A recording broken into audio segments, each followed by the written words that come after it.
जय गुरुदेव, जय माता महाकाली। दोस्तों, हम भगत जी आप सभी लोगों का आदरपूर्वक स्वागत करते हैं।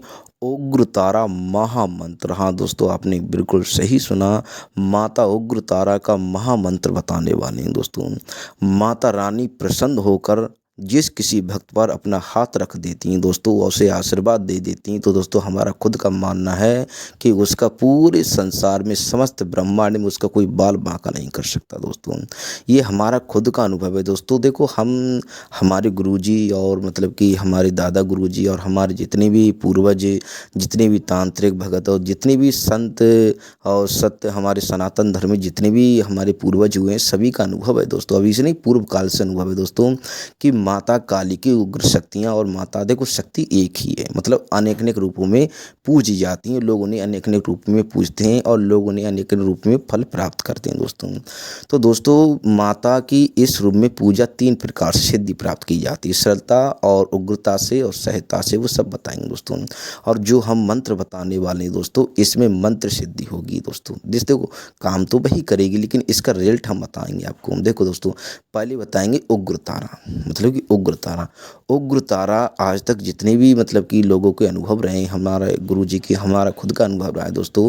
उग्र तारा को सिद्ध करने के लिए साधक को कलेजा जो है वो पत्थर का होना चाहिए। वो तो ये समझे कि, समझो कि साधना आरंभ करने से पहले यही समझ ले कि मैं इस धरती पर हूँ ही नहीं, मतलब कि स्वर्ग हो गया वो।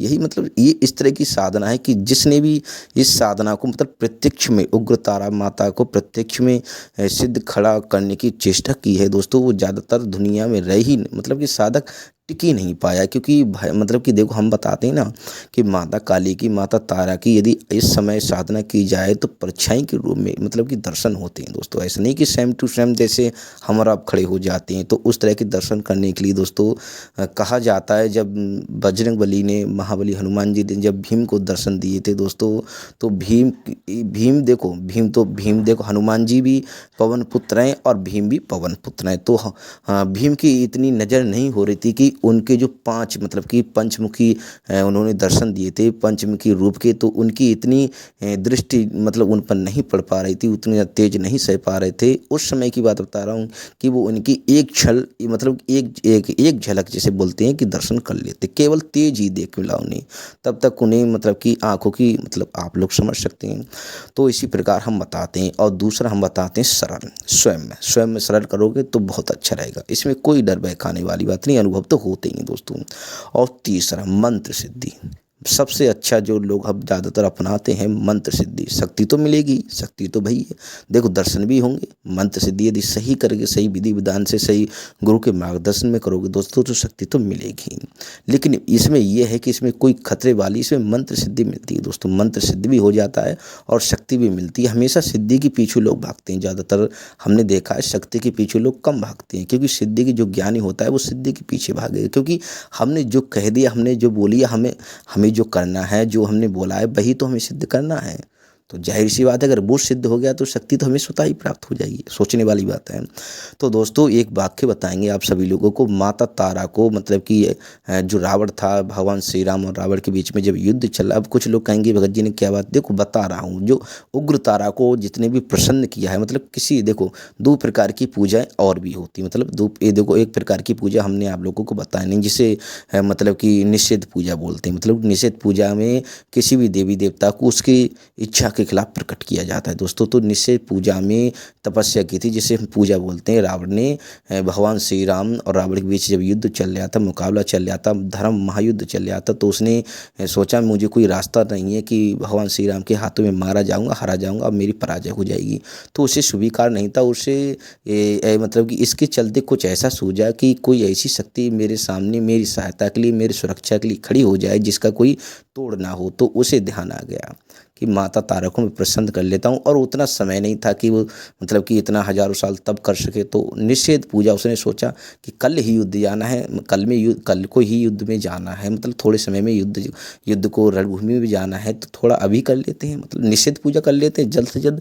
तो उसने देखो जप की संख्या भी बताई जाती, तो जप की संख्या उसने इस प्रकार की दोस्तों कि जल्द से जल्द वो जप पूर्ण किया। और माता तारा को देखो जप की संख्या हमेशा किस लिए बताई जाती, क्योंकि शक्ति विवश हो जाती है आने पर।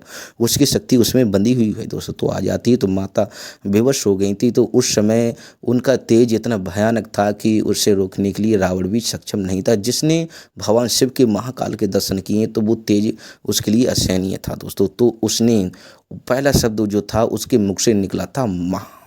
तो माता तारा शांत हो गई। देखो हमने कहा था शक्ति भी मिलेगी, देखो जाहिर सी बात है स्वयं में मतलब, लेकिन माता तारा जानती थी कि मेरा ये जो माता जब तारा ने कहा कि बताओ क्या चाहते हो आप, तो रावण ने कहा था मैं आपकी सुरक्षा चाहता हूँ, मैं आपका सानिध्य प्राप्त करना चाहता हूँ। तो माता ने उससे वचन लिए थे कि मैं तभी तक तेरी सुरक्षा करूँगी जब तक तू धर्म के दायरे में युद्ध करेगा, अधर्म करेगा तो मैं तेरा ही विनाश कर दूंगी।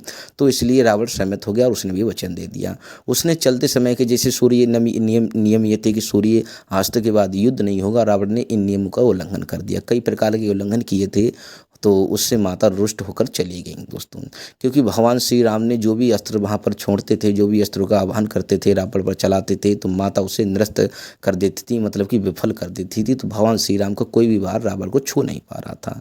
तो हनुमान जी कह रहे थे कि अब क्या किया जाए, और माता तारा भी मतलब बेवश थी इस कार्य के लिए। आप सभी लोग भली बात ही समझते। तो लोग कहेंगे भगत जी क्या ले, देखो जो ही सी बात है हम तो आप सभी लोगों को बताएंगे, मंत्र बताने वाले हैं दोस्तों। अगर नहीं समझ में आता है तो आप लोग हमें कॉल मैसेज कर देना, बेकायदा हम बता देंगे दोस्तों। हमारे द्वारा किसी भी तरह की सामग्री का विक्रय नहीं किया जाता है, और मतलब कि हम भी मंत्र आपको बताने वाले हैं। ज़्यादा से ज़्यादा अपने दोस्तों में लोगों में शेयर करें और वीडियो को लाइक करें दोस्तों। मंत्र आप लोग ध्यानपूर्वक सुने। मंत्र इस प्रकार है दोस्तों, ओम ह्रीं श्रीं ह्रीं ऐं हूं उग्रे तारे फट स्वाहा। ये मंत्र है दोस्तों। मंत्र हमने अपनी जुबान से बता भी दिया है और नीचे डिस्क्रिप्शन बॉक्स में दे भी देंगे, वहाँ पर भी आप लोग देख सकते हैं। करना क्या है दोस्तों, माता तारा की किसी भी मतलब कि उग्र तारा मतलब मंत्र है, तो उसी हिसाब से आप फोटो की स्थापना कर लेना, समक्ष बैठ जाना। कपड़े जो हैं आपके वस्त्र साफ होने चाहिए, एकदम दिल साफ होना चाहिए दोस्तों। सिद्धि भी प्राप्त होगी, मंत्र भी सिद्ध होगा दोस्तों। सबको तो अपने आप में सिद्ध है, केवल केवल थोड़े जाप करने की आवश्यकता है दोस्तों। 51 माला इस मंत्र की रुद्राक्ष की करनी है। रुद्राक्ष की सरसों के तेल का चौमुखा दीपक जला के रख लेना, धूप बत्ती लगा देना, और माता के लिए जो भी आपकी श्रद्धा है, श्रद्धा अनुसार, भक्ति ही सब कुछ है, भक्ति में ही शक्ति है, जो भी अपने अनुसार आप रख सकते हो। वैसे तो तांत्रिक प्रयोग बहुत कुछ है उसमें, मीट मछली, लेकिन ये मंत्र सिद्धि बता रहे हैं दोस्तों। चौमुखा दीपक, धूप बत्ती लगा देना और माता के लिए भोग रख देना दोस्तों। आप कुछ लोग कहते हैं भगत जी हम पर मतलब कि 200 रुपये 300 रुपये नहीं है, क्योंकि 200 मतलब देखो जाहिर सी हम जो बातें खुले शब्दों में कहते हैं, इसमें कोई खर्चे वाली बात नहीं दोस्तों। 5 प्रकार के मतलब कि क्या बोलते हैं फल रख लेना, और जो मिठाई रखना चाहते हो आप वहाँ पर रख लेना बस। लेकिन दीपक बस आराम सिद्ध हो जाएगा मंत्र। किसी भी काम को करोगे, कोई भी काम करोगे तत्काल होगा। तो आप लोग भली बातें समझ गए, इसमें कोई खर्चे वाली नहीं है, बात नहीं है, केवल जप करना है ध्यानपूर्वक, मंत्र सिद्ध हो जाएगा, महाकार्य करेगा दोस्तों। तो आप लोग भली बातें समझ गए होंगे। हम आप सभी लोगों से आगे चाहते हैं। जय गुरुदेव।